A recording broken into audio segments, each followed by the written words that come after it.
Al-Kafil Muntakhab halaman 23. Watan kasimu ila arba'i darajatin. Penetapan derajat nasab itu terbagi 4. Abu Barakat Abdurrahman bin Muhammad bin Abi Sa'id Al-Ambari wafat di tahun 577 Hijri. Ulama yang menyatakan bahwa au itu bisa mempunyai makna wow itu di abad ke-6. Assalamualaikum warahmatullahi wabarakatuh. Bismillahirrahmanirrahim. Allahumma sholli ala sayyidina Muhammadin wa ala alihi wa sahbihi ajma'in, amma ba'du. Ja'alanallahu wa iyyakum min ahlil khairi was sa'ada fid dini wad dunya wal akhirah. Amin Allahumma amin. Semoga Allah jadikan kita orang-orang yang beruntung di dunia, berbahagia di akhirat. Kamu mau ikut siapapun, berpendapat seperti apapun, saling mendoakan tetap harus dijaga. Karena ini adalah hal yang baik. Amin Allahumma amin. Sebetulnya saya tidak mau bicara tentang nasab Ba'alawi, tetapi saya mau bicara tentang menanggapi kontennya Sayyid Mudaqori di channelnya Nahnu Aswaja TV. Walaupun itu memang masih berkaitan dengan perdebatan nasab di Banten, tetapi fokusnya bukan masalah sah tidak sahnya nasab Ba'alawi. Kita sudah punya pilihan masing-masing, saya meyakini sah. Jadi tidak dibahas masalah itu. Tapi fokus rigid di masalah keilmuannya, di mana ini masalah nahu. Jadi saya alurkan dulu kronologisnya. Dalam satu momen perdebatan itu, Sayyid Mudaqori ini kan menyebut kalimat dalam nahu itu au. Au itu kata Habib Hanif adalah litahyir, artinya pilihan. Jadi kalau misalnya ada orang bilang maman atau mimin, berarti satu saja cukup, tidak perlu maman dan mimin. Beda kalau bilang maman dan mimin berarti maman wa mimin, berarti harus dua-duanya. Nah, lalu Sayyid Mudaqori itu membuat klarifikasi dalam kontennya bahwa au juga bisa bermakna dua-duanya harus. Artinya sama dengan wow. Lalu dia bawa kitab ulama nahu, bawa contoh dalam Al-Quran yang menggunakan au dan artinya adalah dan, bukan pilihan tapi harus dua-duanya ada. Saya agak lucu sebetulnya dengan Sayyid Mudaqori di bagian ini. Yang pertama, kalau dia jujur dengan konteks perdebatannya di Banten itu, Sayyid Mudaqori menyebut au kronologisnya adalah ketika bicara arkanu isbatin nasab, rukun-rukun dalam isbat nasab. Jadi kalau rukun berarti hal-hal yang harus ada. Belum ada au di situ. Lalu salah satu dari rukun itu adalah turuku isbatin nasab. Metode mengisbat nasab. Baru dalam metode mengisbat nasab itu ada au. Jadi konteks au itu ada di dalam metode isbat nasab atau cara mengisbat nasab. Sekarang saya tarik logika sederhana. Cara itu sama dengan ada orang bertanya bagaimana cara memasak pisang. Ada dua cara.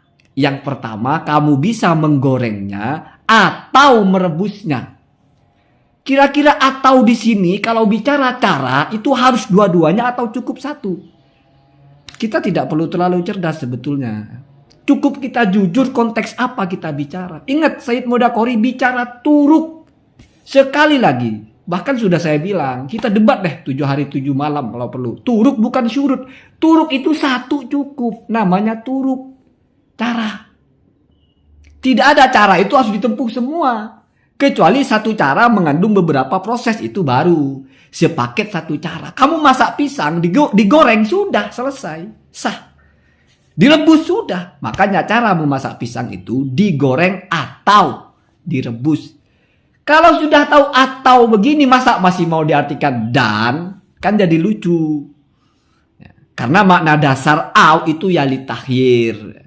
Perkara ada au yang bermakna dua-duanya ya biasa dalam nahu itu biasa. Makanya saya tidak tertarik menanggapi polemik nahu sorofnya tentang Buya Qurtubi dengan Kiai Haji Imaduddin. Nahu itu elastis.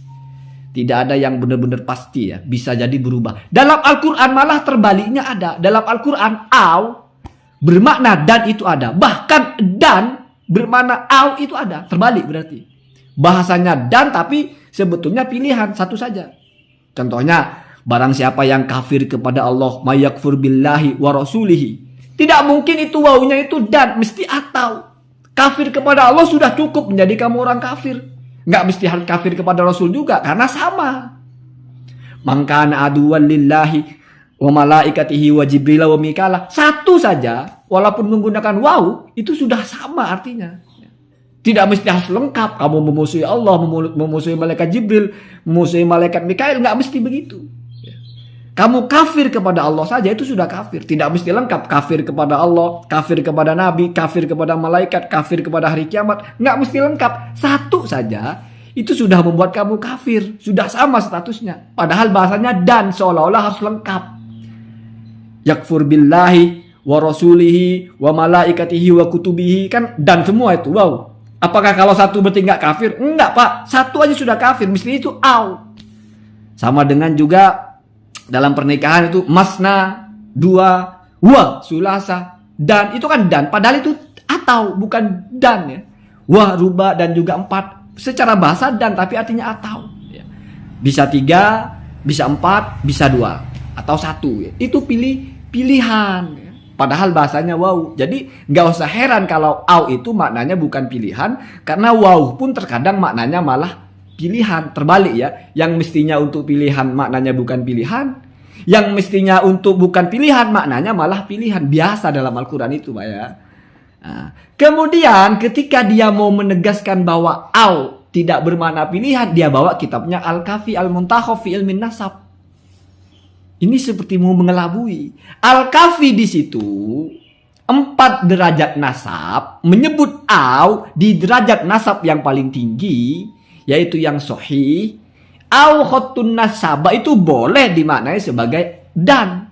Tapi ini kan sudah satu paket. Satu paket dari derajat nasab. Ya bicara derajat tuh kelengkapan. Yang paling lengkap syaratnya, oh itu yang paling kuat. Yang pertama adalah nasab yang syuhra wal istifadah. Atau ada ulama nasab. Kamu mau artikan ini atau dia artikan sebagai dan, ya bagus.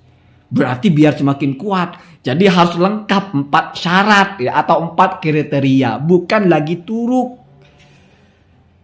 Ini bukan perdebatan ilmiah yang terlalu rumit. Cuma kita seringkali mencari celah bagaimana kita itu tidak terdengar salah.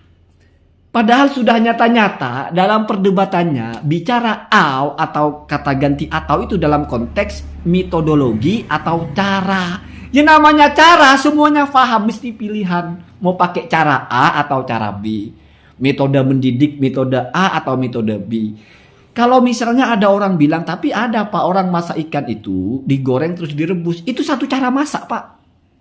Kita paham lah masak ikan bisa dengan cara digoreng ya digoreng.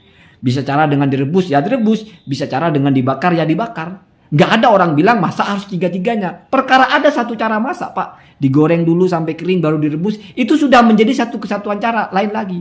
Tapi kita sepakat bahwa kalau orang bilang masak ikan bisa dengan dimasak, rebus, atau digoreng, atau dibakar. Itu tiga-tiganya nggak mesti semua.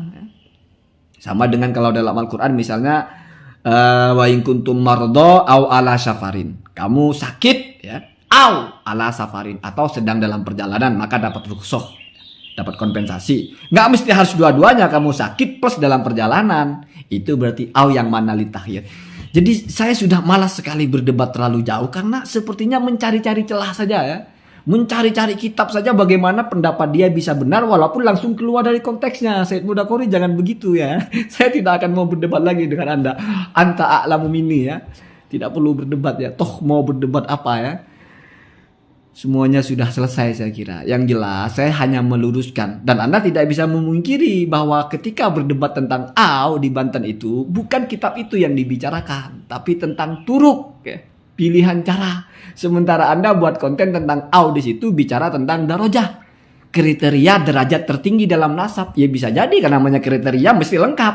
Ciri-ciri gak mungkin pilihan. Bisa jadi begitu ya. Allahumma hadina hadasabil. Assalamualaikum warahmatullahi wabarakatuh.